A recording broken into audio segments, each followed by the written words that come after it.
Hello বন্ধুরা, সবাই কেমন আছো? আজকে আমি ঝিঙ্গে আলু দিয়ে বেসনের ফুলুরির একটা নিরামিষ রেসিপি তোমাদের সঙ্গে শেয়ার করছি। এখানে দেখো, ঝিঙ্গেগুলো আমি ডুমো ডুমো করে কেটে নিয়েছি, আলুও কেটে নিয়েছি, আর বেসনের মধ্যে নিয়েছি একটু লঙ্কার গুঁড়ো আর হলুদ আর নুন। এখানে গুঁড়ো মশলা নিয়েছি 1/2 টেবিল স্পুন জিরে গুঁড়ো, 1/2 টেবিল স্পুন ধনে গুঁড়ো, 1/2 টেবিল স্পুন কাশ্মীরি লঙ্কার গুঁড়ো, 1/2 টেবিল স্পুন হলুদ গুঁড়ো, একটু সামান্য হিং আমি জলে ভিজিয়ে রেখেছি, জিরে, ছোটো এলাচ দুটো আর তেজপাতা, আর তেল আর নুন। পুরো রেসিপিটা তোমরা দেখো। বেসনটাকে আমি ভালো করে জল দিয়ে ফাটিয়ে নেবো, একটু ঘন করে। জলটা দিচ্ছি এতে।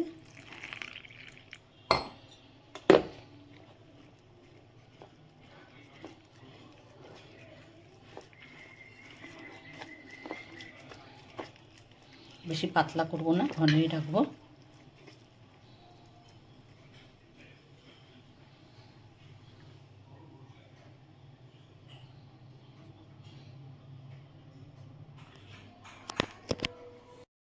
বেসনটা ফাটানো হয়ে গেছে।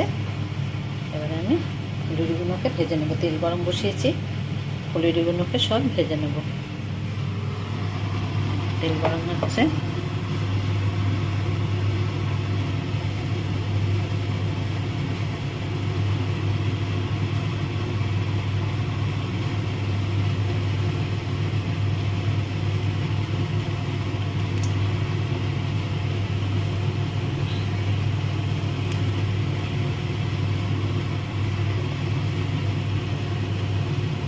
ফুলুরিগুলোকে আমি আগে ভেজে নেব।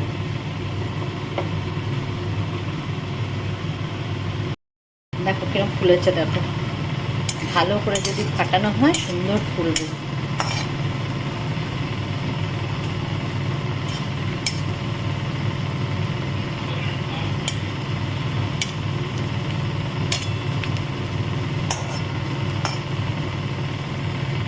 বড়াগুলো সব ভাজা হয়ে গেছে। আচ্ছা, তোমাদের আরেকটা জিনিস দেখাইনি, আদাটা।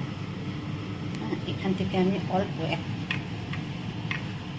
1/2 চামচ মতন আদার পেস্ট আমি এটার মধ্যে দিয়ে দিলাম। ওই মশলাটাকে আমি গুলে রেখেছি, এর মধ্যে আদাটাকেও আমি দিয়ে দিলাম।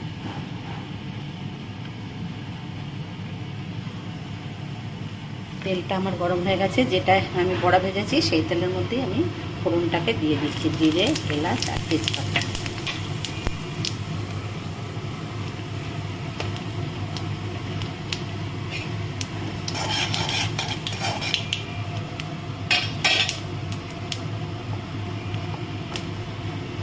জিরেটা যেই একটু হালকা রং ধরবে তখন আমি আলুটাকে দিয়ে দিচ্ছি।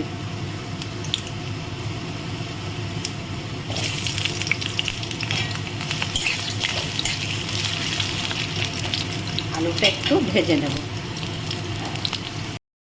আলুটা দেখো আমি সুন্দর করে ভেজে নিয়েছি ফোড়নের সঙ্গে। এবারে এই ঝিঙ্গেগুলোকে এর মধ্যে দিয়ে দিলাম। তোমরা একবার নিরামিষ ঝিঙ্গে আলু দিয়ে এরকম বেসনের ফুলুরি করে খেয়েও খুব ভালো লাগে। সবসময় পেঁয়াজ রসুন ছাড়াও কিন্তু নিরামিষ তরকারি ভালো লাগে। ঝিঙ্গেটা আমি আলুর সঙ্গে হালকাই ভেজেছি। এবার আমি এর মধ্যে এই যে মশলাটা যে গুলে রেখেছি, আদা, জিরে, ধনে, লঙ্কা, হলুদ, এটাকে দিয়ে দিলাম। এর সঙ্গে একটু জল দেবো। মশলাটা জলটা একটু দিচ্ছি।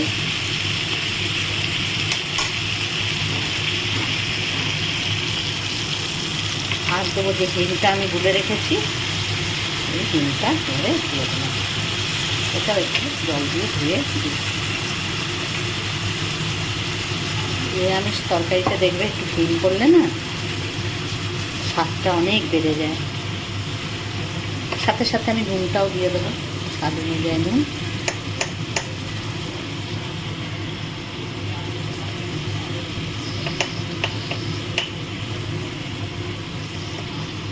এবারে আমি এটা কষাবো।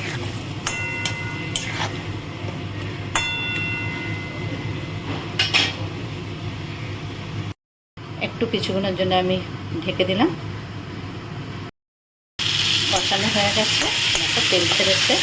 এবারে আমি এটা জল দেবো, যেহেতু আমি একটু ঝোল ঝোল রাখবো একটু জলটা বেশিই দেবো।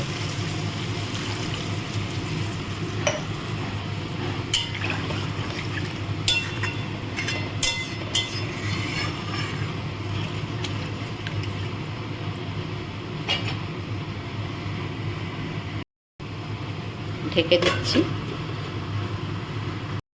আলুটা সেদ্ধ হয়ে গেছে। এবার আমি এই ফুলুরিগুলো দিয়ে দিলাম, আর একটু 2-3 মিনিট আমি ফুটাবো, ঢেকে রাখবো, যাতে ফুলুরিগুলোর মধ্যে রসটা ঢোকে। এটা ভালো লাগলে তোমরা অবশ্যই লাইক করবে, শেয়ার করবে, কমেন্ট করবে, আর বেল আইকনটা প্রেস করলে আমার সমস্ত নতুন ভিডিও, পুরনো ভিডিও সব দেখতে পাবে। হয়ে গেছে। এবারে আমি এতটা ঝোল আমি রাখছি, নামিয়ে দিচ্ছি। দেখো কেমন লাগছে, অবশ্যই আমাকে কমেন্টে জানাবে। আর যারা এখন আমার চ্যানেলটাকে সাবস্ক্রাইব করেনি অবশ্যই করে নিও। আজকের মতন রাখছি বন্ধুরা, আবার পরে দেখা হবে।